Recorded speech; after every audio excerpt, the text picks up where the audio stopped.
Not all senior placement services are created equal. Some agencies send families on a wild goose chase, overwhelming them with options that don't fit.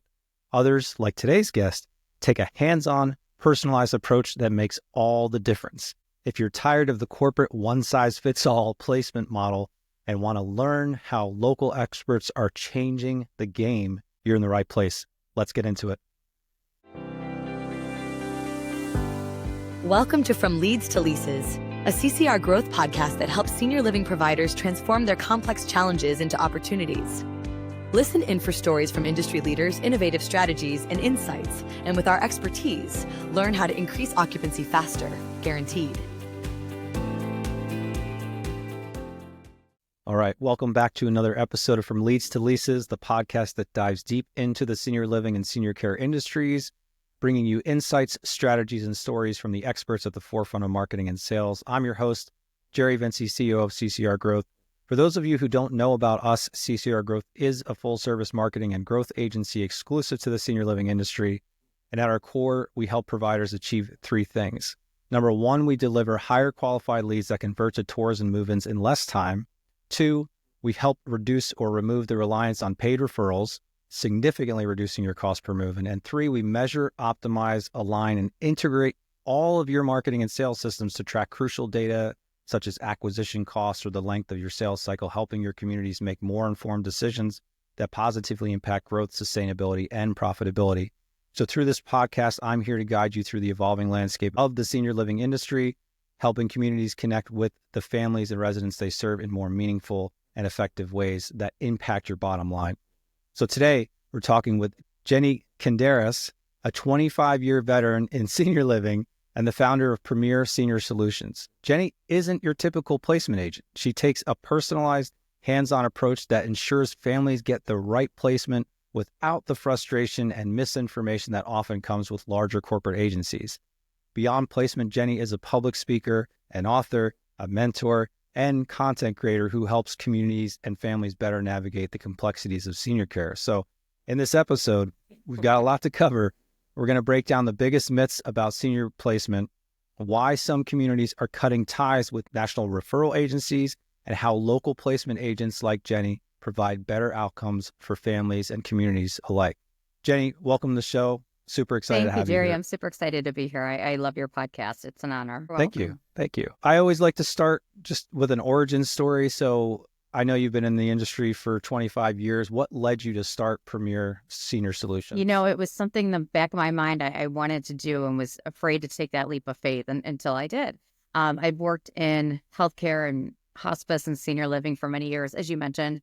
And when I worked in communities, I noticed that the leads coming through, it felt very transactional, not sort of that nurturing relationship that somebody wants, whether it be from just somebody Googling or a placement agency bringing them in. And I always felt really bad because some were appropriate for my community, some were not. And even the ones that were not, it was way more distraught for them to have to go, well, wait a minute, what now?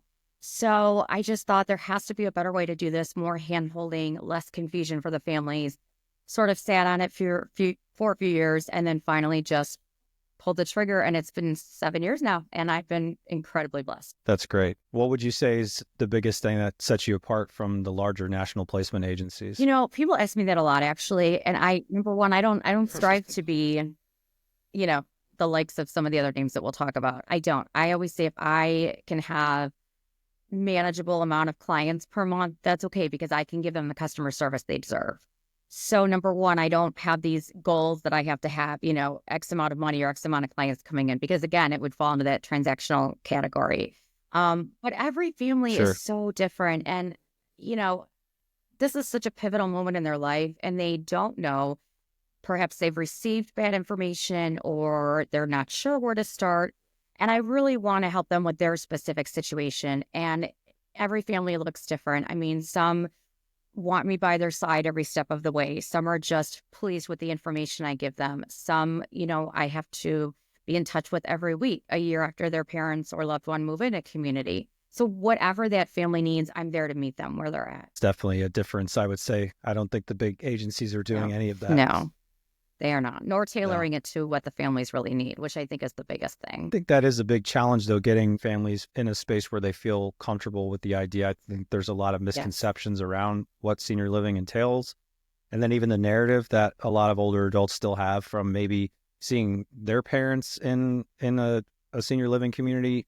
I know watching my grandmother, I mean, that's kind of where I started to really get a feel for this industry, was watching both my grandmother on my dad's side and my grandfather on my mother's side have two very different experiences in senior living. My grandmother had dementia, so she ended up in this nursing home facility that was absolutely terrible, and I just kept thinking the whole time, I'll never put my parents into a place like this if it comes to that, right? But then my grandfather, he was in this amazing assisted living community, and he went from all the issues of he lost his partner, he moved in with my parents, he was like on a downward spiral because of that, because he had no socialization or anything. 6 months later, they get him into a community, and he was like totally different person. He lit up again. He lived there for 3 or 4 years before he passed. He was like 85 when he passed, and he passed happily, like quietly. That's in his really sleep. impressive, So, because that even goes above the national average, which is like 22 months for somebody to reside in a senior living community. So that just speaks to that community and the fact that you've seen the good and the bad. Unfortunately, it's very eye-opening. Yeah, it is. It is. And I know I watched my parents kind of fumble with what to do, right, with my grandmother, because when somebody falls or something happens and you find out that there's dementia involved, it's a race to try to like figure out some solutions pretty quickly. And I think they just went with the first thing they found, and instead of like taking the time to really do the research. I think that's what a lot of people do or did, especially in the past. Yeah. But even that, that misconception, like the baby boomer generation, a lot of them have that mindset that they're still calling it nursing homes and things like that. They're not all nursing homes. These are lifestyle communities. It's a very different. We're excited, probably, at least concept. I know I am. I'm like, I'm going to pick out my 5 and older community. I'm ready to go, I don't want to cook. I don't want to clean. But again, like you said, it's a completely different mindset.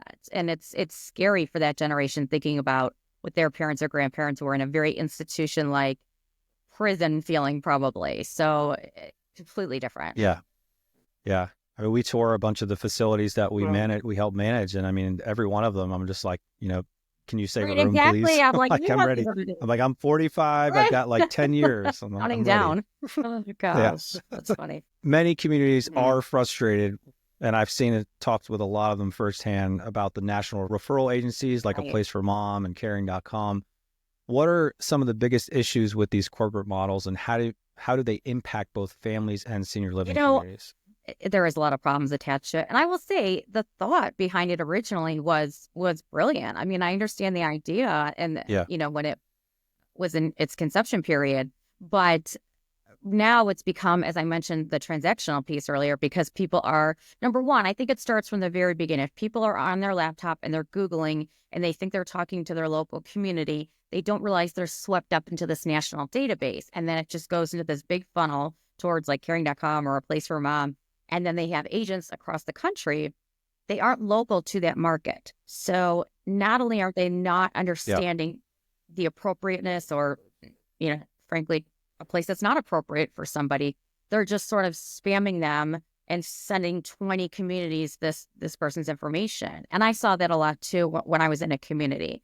You call someone and it's not qualified, whether that be clinically or financially, and it's very, very frustrating. People think they're talking to the community directly, as I mentioned, but they don't realize they're in this massive database, and the calls don't stop.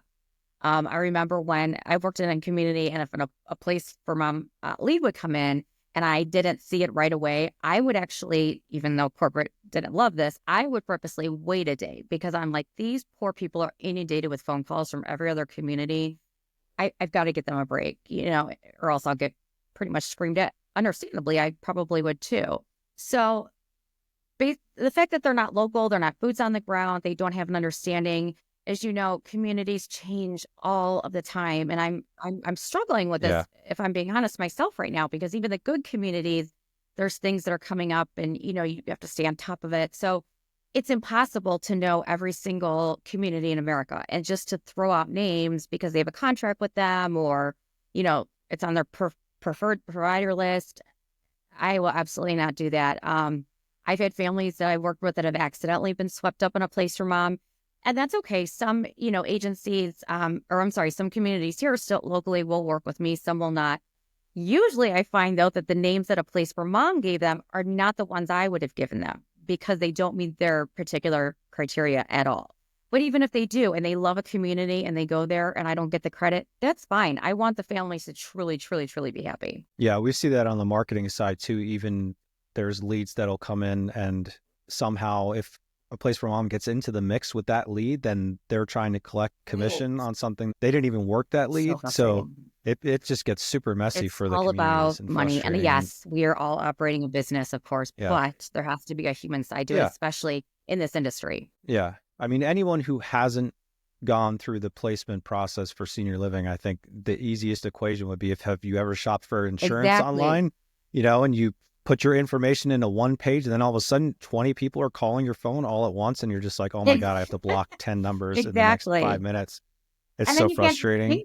That's the worst You're experience. Absolutely right. And then you can't distinguish who offers what. You're right. Then you start blocking and then it's like you feel, you're at square one again. Yeah. Yeah. It wasn't very helpful. And it's not the community's fault because they're getting the lead and they're just doing their due diligence, right? Exactly.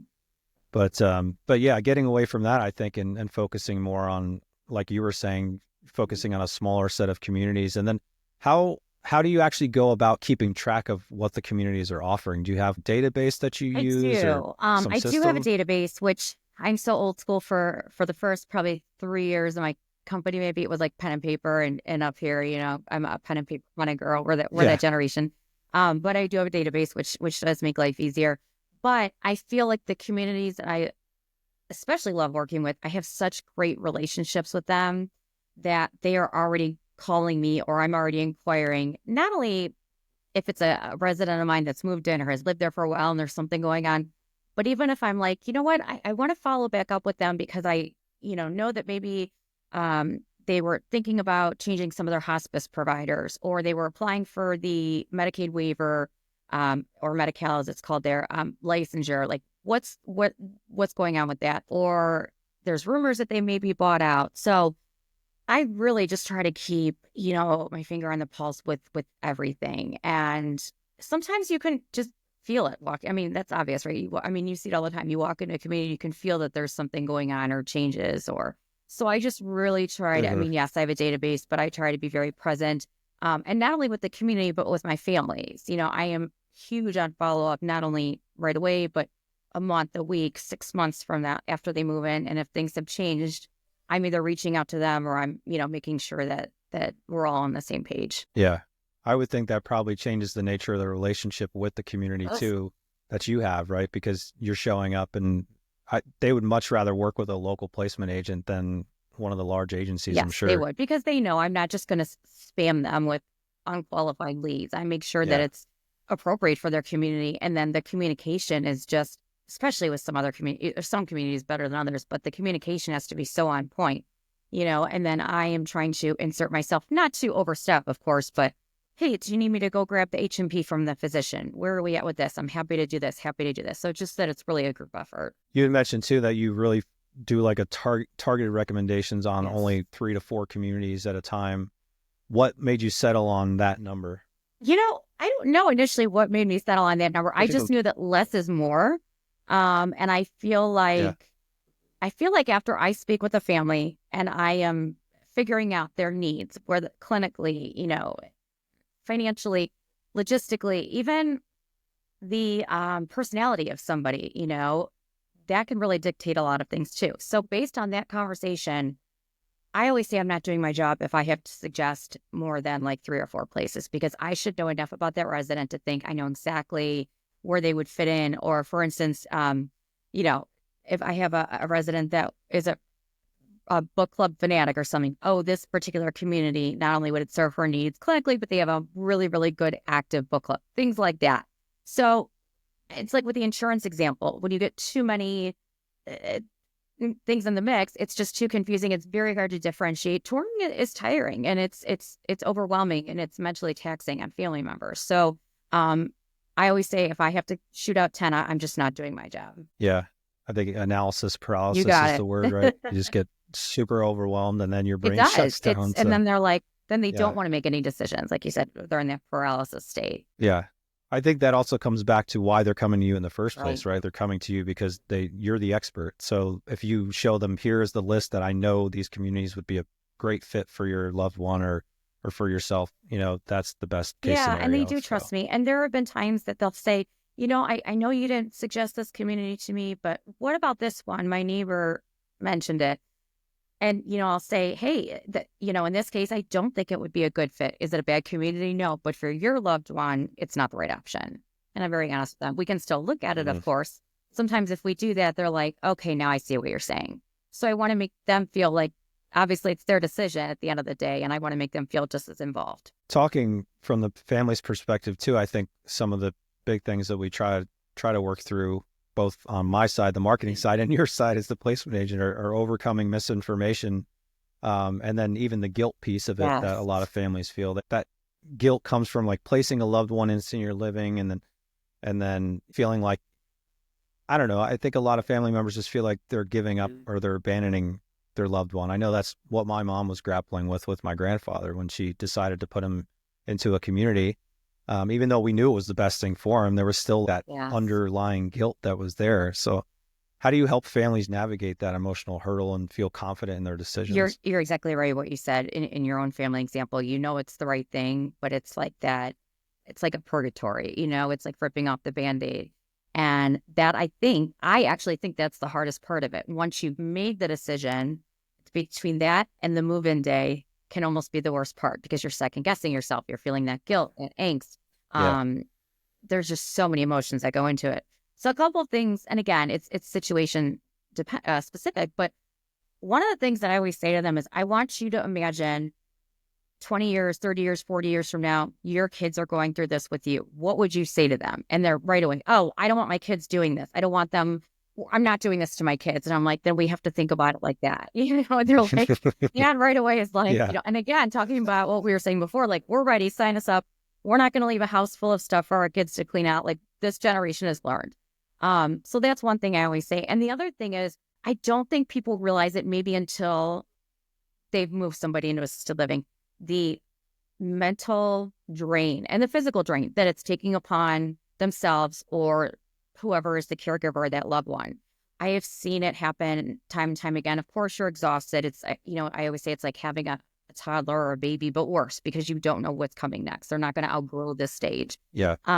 But I have seen people forego their own health problems to a really bad place for the sake of trying to keep up with their loved one and keep them okay. And you just can't do it. The burnout is super real. So I always say, listen, I know what you feel is the guilt and everything, but you can visit now as a husband, a wife, a daughter, a son, not the caregiver, and you can maintain your sanity. A lot of people too, we were just talking before the show about our kids. I mean, people are trying to balance their kids, their job, their aging loved one. It's too much. So people are able to have some normalcy and know that they can sleep at night.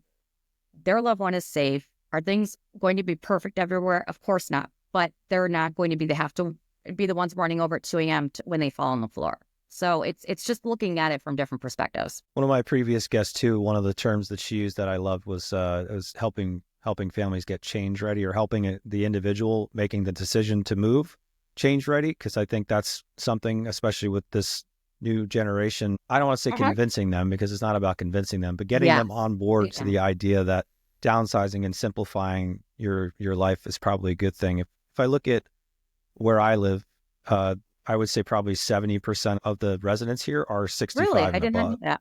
So there's a lot of Wow. older adults just holding on to their homes. They don't want to move, because, well, number one, they bought their houses and it was super cheap. And now it's like, if I sell, I'm going to have to pay this ridiculous amount of taxes, and I won't be able to afford to get anything else. So they're all in like that mindset of just holding on to it as long as they can, or longer than they should, which is a problem in and of itself. So is there anything, or does that conversation come up with you, where you kind of have to enroll the family or the older adult themselves and kind of help get them all change the ready? time? And there's two things that come to mind, and I do love that term also. And there's two things that come to mind.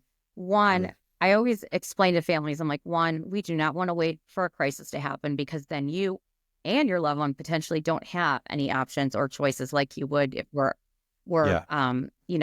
planning ahead.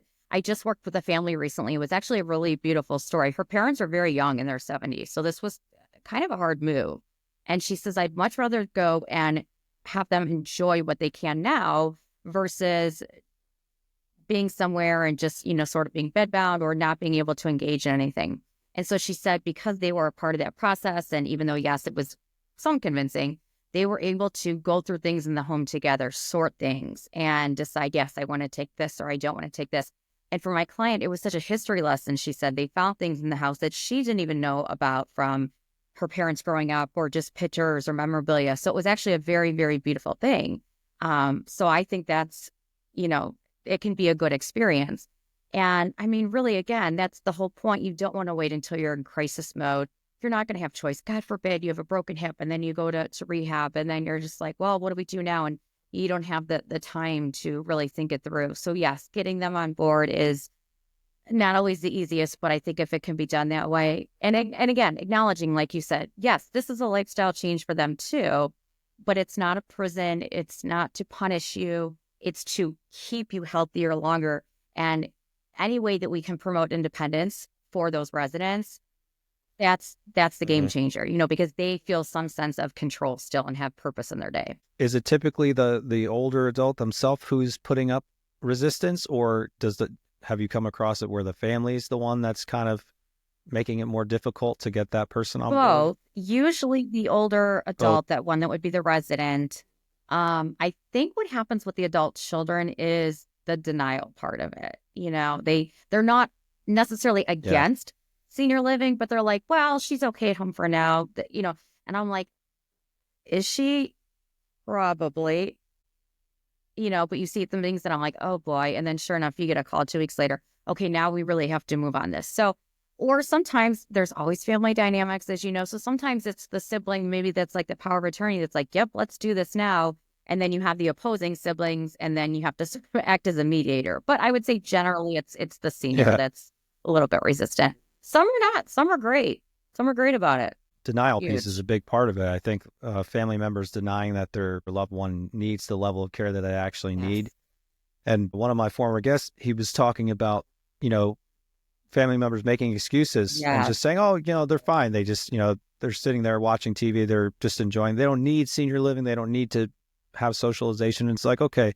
He's like, well, what if you put yourself in their shoes? Like live their life for a day. Think about that. And then ask yourself, is that suitable? Is that enough interaction? Is that enough engagement for you? Or would you be bored and, not really feel like getting up off the couch what either? Encouragement, or what reason do you have to get off the couch? And people can, like you said, they could still be in a senior living apartment, no matter what the size, and still have their privacy and still watch TV in their room if they want. And then they can participate if they want to and if they don't want to, and I think, like you said, that denial piece is so important, because the families that are seeing their loved ones day in and day out, it's less obvious the changes that are going on. Somebody that may not see them for 6 months, a child that lives out of town, they're like, whoa, what happened here?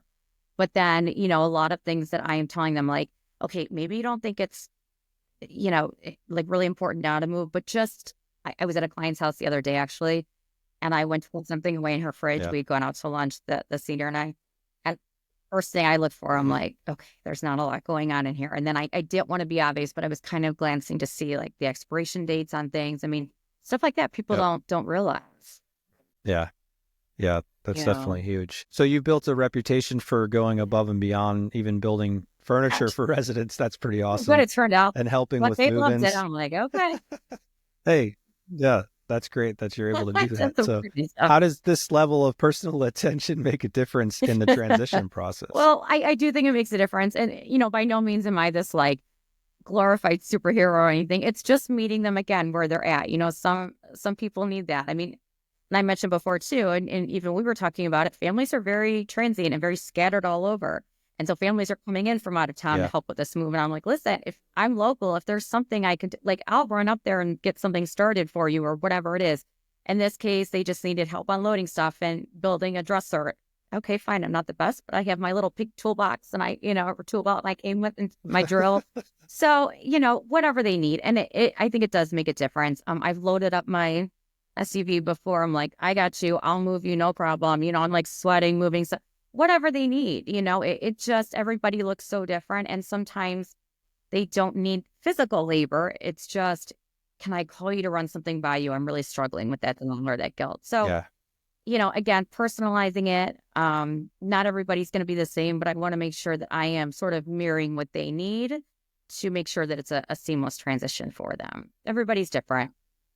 Yeah. Yeah. I mean, it would be hard to just detach from the situation completely and have no feelings about, Oh after my somebody gosh. moves in and just be like, oh, I did my job. We're And done. I Like, think see you that's a huge later. No, like difference. You're for you exactly to, right. And I'm glad you brought that up, because yeah. that's Yeah. probably a big difference between myself and either other local agents that I work with that are great versus like a national one. And I will tell you, I lose more sleep worrying about things that happen after the moving. Not to say that, oh my gosh, the care is terrible. It's just the transition. I'm constantly, texting, how was everything? Is it okay? Following up with the community. If there's the slightest issue, I feel like my families have built so much trust with me. They will call me and be like, I know this isn't a big deal. And I didn't really want to go to management with it. I mean, very trivial things. And I'm like, that's okay. That's why I'm here. Like, I need to know about these things. I want to know. So yeah, it does go beyond that. And I've had some wonderful friendships come out of my clients too. So it's been really nice. Yeah, I think that's important because it is your Yes. reputation on the line too. If you make a recommendation and it doesn't go well, it's got to really impact, everything. And that's Yeah. why I will be at your conference if I need Yeah. to. I'm happy to say that usually I get it right, and I'm proud of that. But I'm still, if there's a care conference, I'm the first one to go in there, guns blazing, advocate for my, clients, and the communities respect that too. So I want to be there for them. That's great. That's great that you do that. So talking about what senior living communities need to know, you've worked in operations before launching your placement agency. What do you think communities get wrong when working with placement agents, and what should they be doing differently? Well, I don't even blame them for getting this wrong, because it's sort of what has been presented to them.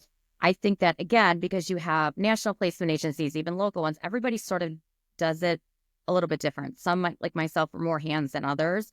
And the communities I work great with, they're like, they know. They keep me every step of the loop. They know, oh, the assessment was this morning. If I don't email Jenny, she's going to be asking about it. So I think that really communicating with the placement agents, maybe even the ones that aren't as involved, especially if they're local, bringing them in, it's not just, again, dropping them off, washing your hand. No, like, we want you to understand how our process works, because that can help too when they're, referring to them. Maybe they're not realizing that the level of care has changed in the building, or little things, So they really need to just be in constant communication, not only with specific residents, but the overall operations of the building, so that it can ensure, coordination. I mean, I'm even trying to help if there's, a mover needed, or, hey, is home health or any other ancillary service set up, and then work with them as well prior to the move-in. So again, I think if they just take this all hands on deck approach, it's going to work out great. It really, or, it should work out great. Yeah. Yeah. No, that makes total sense. One of the things too, I know we hear this a lot, is just the senior living sales teams complaining about low quality leads from referral agencies, even placement agents sometimes. What's the difference between the leads they get from corporate placement versus working with someone like you? And, do I always get it right? No, I think I get it right in terms of the people like where I'm referring to. Sometimes people are people, and they just kind of drop off the face of the earth and can't really control those things. But the type of lead I'm sending is the ones that I know they can care for, the ones that can financially afford that place, things like that. So I think that, again, that's being lost when you have the national placement agencies come into play. They don't know these buildings or the changes or things happening well enough. I think that it can obviously be a very big frustration on behalf of the salespeople. They're like, just stop sending me garbage leads. They don't want to work with placement agents then. So I think, again, it goes back to that communication piece. Maybe if they do get a bad lead, they can be like, you know what? Thank you so much for sending this over. I just want to touch base with you why this wouldn't be a great lead for our community, so that we understand how to work better in the future.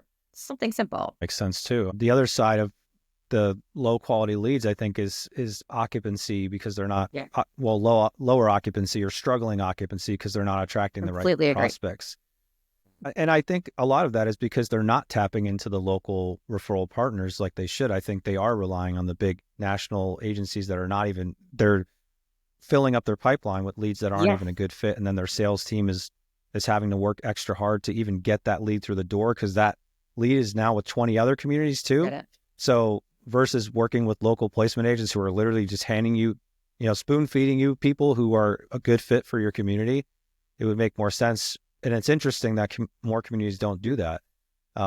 So what advice do you have for executive directors and sales teams that are looking to improve relationships with local I think referral you brought up partners? such a great point, and this is something they should probably keep in mind too. And as somebody who's been in a sales position in a community, I know that pipeline gets clogged up, and your metrics are affected by it through no fault of that salesperson, at all. I mean, you could have, I don't know, however many a place around leads, and you can't even like get them to convert to a tour because you can't get a hold of them because they're blocking everybody, so it's really, really, really unfair. Yeah. And that only reflects on the salesperson, but the director and the community as a whole. So I think they need to be looking at things like that.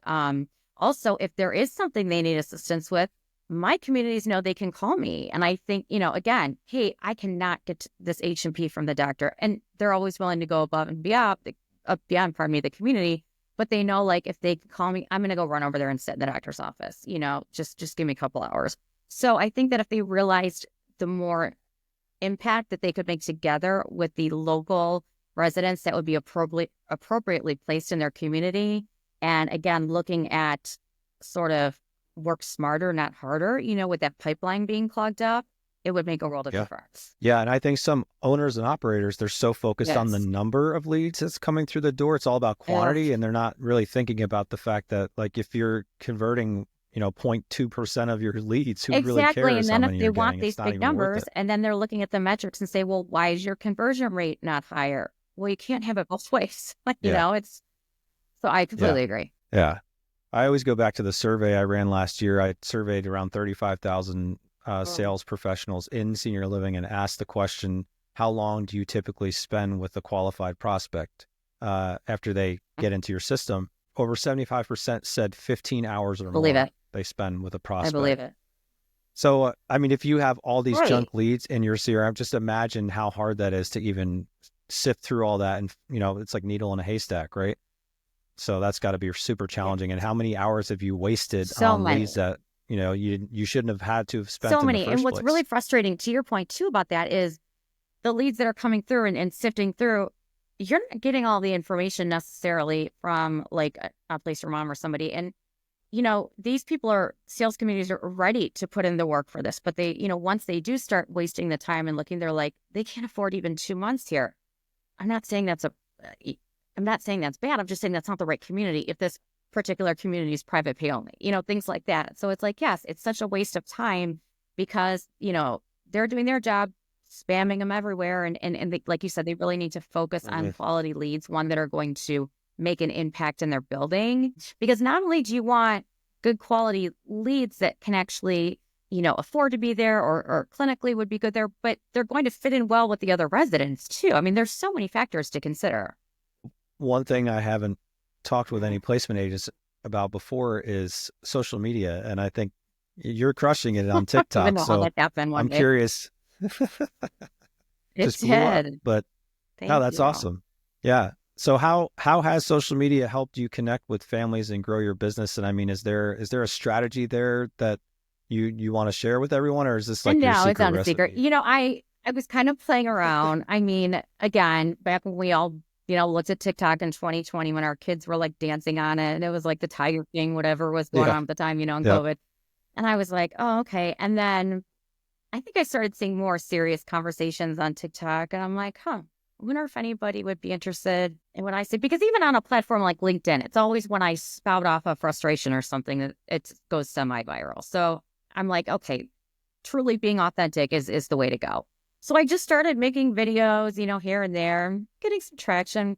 I just was very consistent with it. And I will tell you, I did spend time during COVID, especially learning like the different algorithms on Facebook and TikTok. And those are and even Instagram, that's not my favorite though, but those are ever changing. So it's constant. It is, I guess, if there's a secret, it's just keeping up with what's going on with them what they're pushing out in terms of features, what they want creators to do, and paying attention to that. But I noticed, I'm like, wow, there's really, people are responding to this. And they're like, thank you for saying the things that I'm afraid to say out loud, or thank you for talking about this. Or so it just kind of snowballed and just kept gaining more and more attention. And I have been able to help families nationwide now, which is great. Not only nationwide, because obviously I'm not boots on the ground and say, you know, Phoenix, if somebody's there, but I have the most trusted partners that are placement agents that I work with that work very similar to me.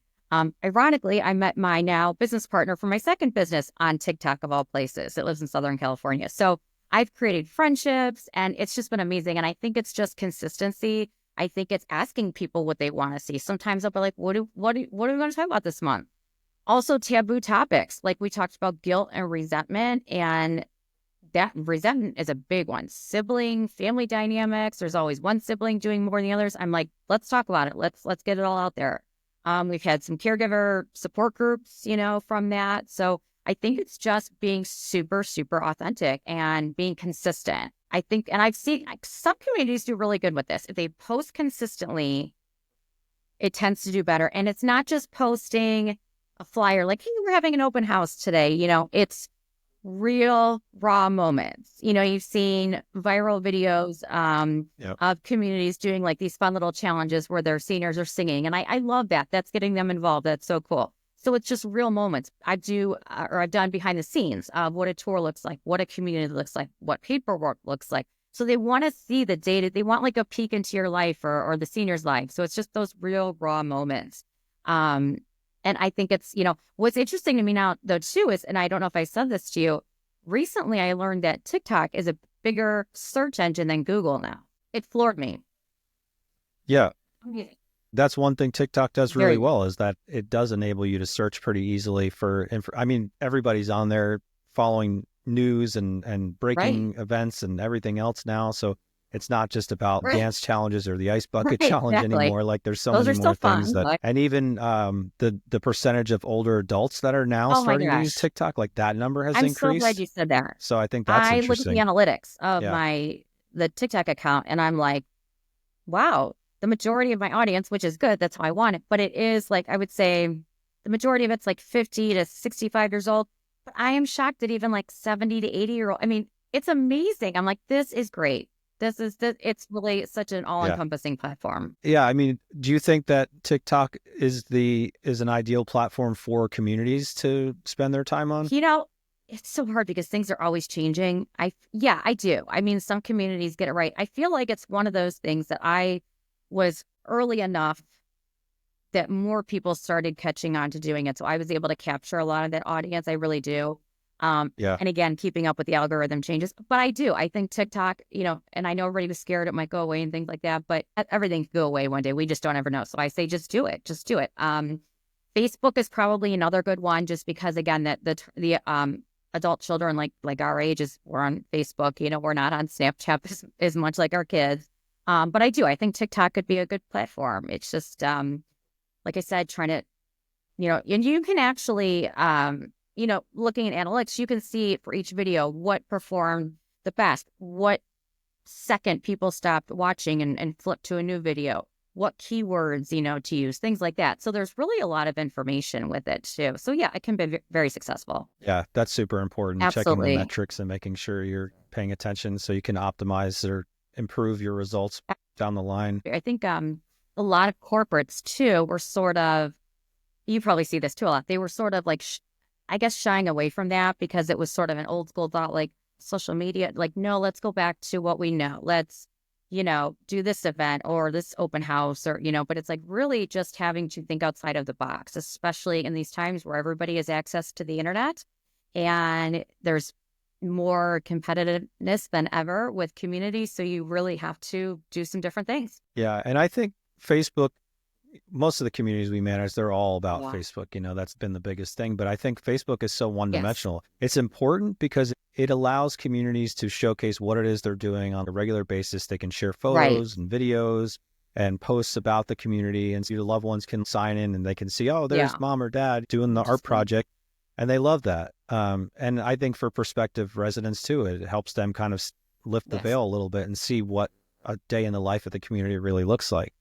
So as long as the community is actively promoting on Facebook, I think it's valuable. But I think where TikTok, I mean, video content obviously is the major driver for engagement nowadays. So that platform's just built for it. So it just makes sense that it really is. And I'm actually shocked at the number of brand collaborations that I've been presented with, just based off, again, me just speaking my mind on TikTok. You know, it really does reach different audiences and different opportunities.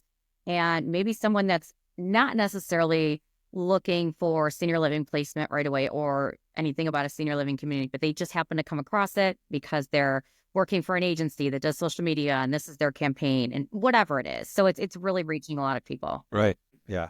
Yeah. I love seeing that. I mean, I've been a digital marketer for the last 20 years. So for me, it's kind of exciting. Yeah. But senior living, this industry has always kind of been a little behind. So they're playing catch up continuously, and it's getting people. I know for us being an outside marketing agency, it can be challenging to work with the communities because we're not on the ground. We're not there doing the filming for them. So we have to teach them how to shoot these things and what kind of content is going to work. And then getting their activities director or executive directors actually to do it on a consistent basis when they have 8,000 other things to worry about. I agree. They're like, oh my gosh. Yeah. And, you know, I think sometimes it's, and I'm sure you tell them this too, like, you know, don't overcomplicate it. Just if you're walking down the hall to a meeting, grab your phone. Okay.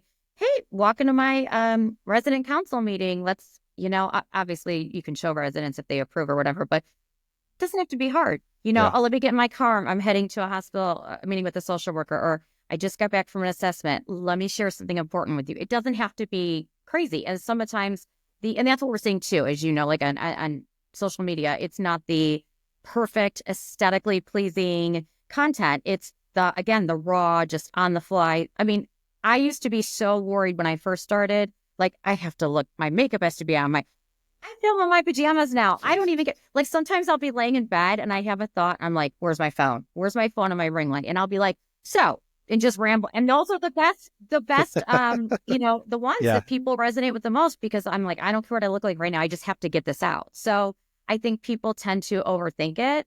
And, you know, I just love the perspective you're coming from, because digital media and marketing, oh my gosh. I mean, even when I sort of dabbled in it in like 2020, it was radically different than it is from now. So I can only imagine all the things that you've seen change. Yeah, I think the biggest thing that's changed is the way that we can measure results now, the attribution aspect of it. I mean, everything is measurable now if you know how to set things up properly. And that's been super valuable for us as an agency, because we want to show ROI anytime we can, even down to a print ad or automation, a phone number on a billboard. It's all trackable now. Yeah. Life, it doesn't need to be so complicated. Learn how to automate things. I always say too, like if I had to start my business today, oh my gosh, the number of resources and things I could do would have saved me so much time and money and whatever. And that's okay. You know, we all learn, and I'm glad I learned that way, but I'm like, people can go on ChatGPT now and be like, write a campaign for me, write a quick short video. I mean, you know, collaborate with you. 5 seconds. You know, I mean, you could, you know, I mean, there's so many different strategies if they're stuck after working. I mean, not that they'd be stuck working with you. You give them such great tools, but again, they don't have to overcomplicate things. It's so different now. And like you said, you know, you can see the results and automate as much as you can, you know. I think communities, just like to your point, they really, it's probably been a struggle to get them to see that, but I think hopefully, I think you're probably seeing it more and more. It's gaining traction. It's gaining traction for sure. And one of the other things too that I think we're really focusing on for 2025 is to get communities to think more about their post move-in marketing strategy and what that looks like, because they're so focused on from leads to leases, but then like as soon as they sign, there's really not a whole lot that happens, you know. And there's so many things you can do to keep nurturing that new resident even before they, you know, they sign their deposit. And then they move in, and maybe a month later, there's a ton of opportunity in there to keep nurturing. And then after they move in, there's a ton of opportunity.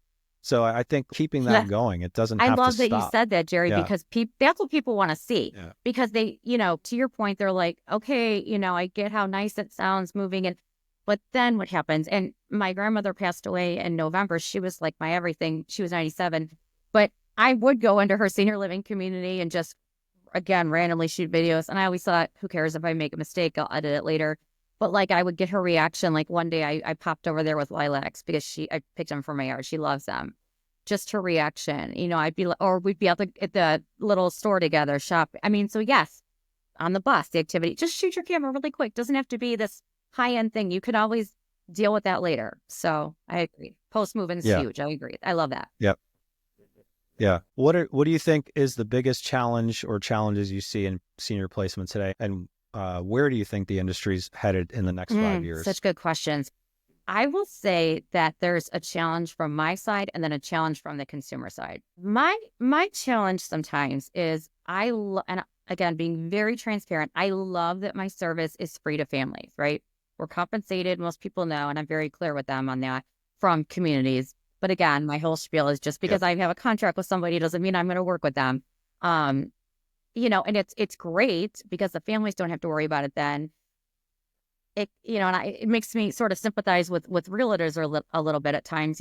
Sometimes families, you have to really gauge like, okay, I understand you may not be ready until 2 years. That's great. I'm glad you're looking out for now. But sometimes it's hard when you put 9 to 12 months and they're like, yeah, we're just not going to move. Again, you know what? That's the gamble you take. But sometimes I wish that the starting point would not have been a free service. I've toyed around with different options, but at the end of the day, I still want my families to have that. The consumer side, I would say, people still don't know what a senior placement agent does.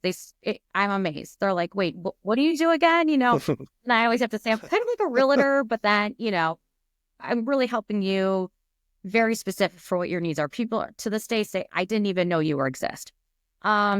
I think 5 years from now, it's going to be challenging. I will be very honest because we all talk about the silver tsunami.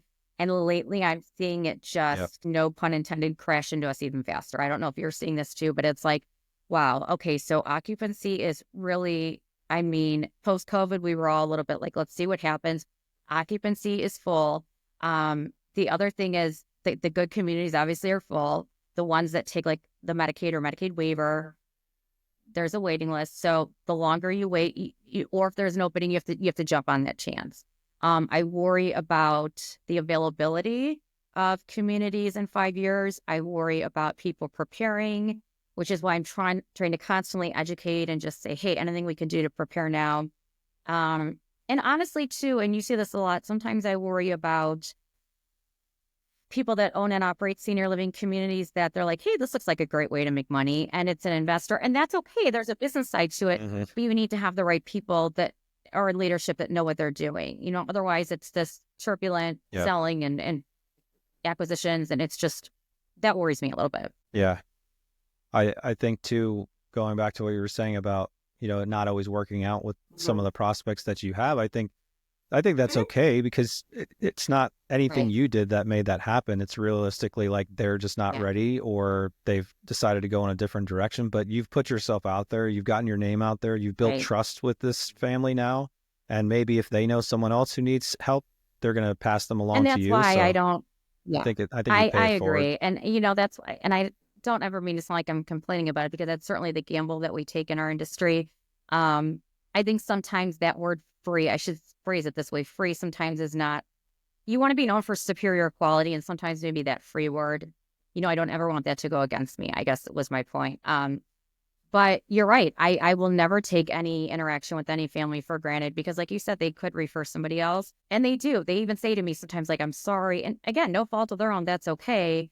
It's still an opportunity to learn to have other potential, contacts. So it is always a good thing. It's just, like I said, it's just kind of rolling the dice. Yeah. But I think using the analogy of a realtor is great. I think using the analogy of a travel agent is great, because in both scenarios, you're not paying them anything directly. You're paying them after the sale, essentially, or they're getting paid through the sources that they're booking for you. So I think that's a really good point too. Which is okay. That's what we do, Yeah. My last question for you is, how can our audience stay connected with you and learn more about Premier Senior Solutions? Yeah, so they could definitely visit my website, www.premier-senior.com. On my I'm on Facebook too, but then on my TikTok, which is Jenny Senior Living Expert, the handle is, I always have to think about this, Jen K 1120. Sorry, Jen K 1120. I was confusing it with my Instagram. On that one too, there is a like a link below my name where there's like free resources for everybody. My business partner or myself, I've always tried to, because again, we're all about like trying to help people and give them information. So sometimes we'll do like, I have all these free templates people can download for free, just kind of information for themselves. They can contact me that way. They can learn more that way. So those are two really good ways. Okay, great. Well, we'll definitely put all that in the show notes for you. So as we wrap up today's episode, I want to extend a huge thank you, Jenny. Thanks, this has been Jerry. an awesome Same conversation. I enjoyed it a lot. Thank you. Your clients are very lucky to have you. Thank you. Thank you, Jenny Kenderes, for joining us and shedding light on the realities of senior placement. Your hands-on ethical approach is a powerful reminder of how senior living communities and families can benefit from local expertise over corporate call centers. So if you want to stay connected with Jenny and learn more about Premier Senior Solutions, I'm going to repeat everything you just told us because it's important. Go to premier-senior.com for her website, and then you can follow her on TikTok. That's Jen K 1120, or Facebook, or on Instagram, she's Jen K 0303. And again, I'll put all that in show notes. So as always, we hope you found this episode insightful and inspiring. Don't forget to subscribe to our podcast on your favorite platform and stay tuned for more episodes where we continue to explore the dynamic world of senior living marketing and sales. And also remember that From Leads to Leases isn't just an audio experience. We're also a video podcast. So if you want to see video versions of our episodes like the one here with Jenny, make sure to subscribe to our YouTube or Spotify channels. I'm Jerry Vinci, CEO of CCR Growth. Thank you for joining us on From Leads to Leases. Please, if you can, like, subscribe, and share this episode with anyone who might find it useful. I'm truly grateful for your time and attention. And until next time, lead with strategy and with heart. Chat with you again soon. Thank you. Thanks, Jenny. Thanks for listening to From Leads to Leases. Are you ready to fill your rooms faster and increase occupancy? Visit ccrgrowth.com to learn about our Senior Growth Innovation Suite, a proven system to generate highly qualified, tour-ready leads, accelerate sales, and reduce acquisition costs. Let's connect and turn your challenges into opportunities. See you next time.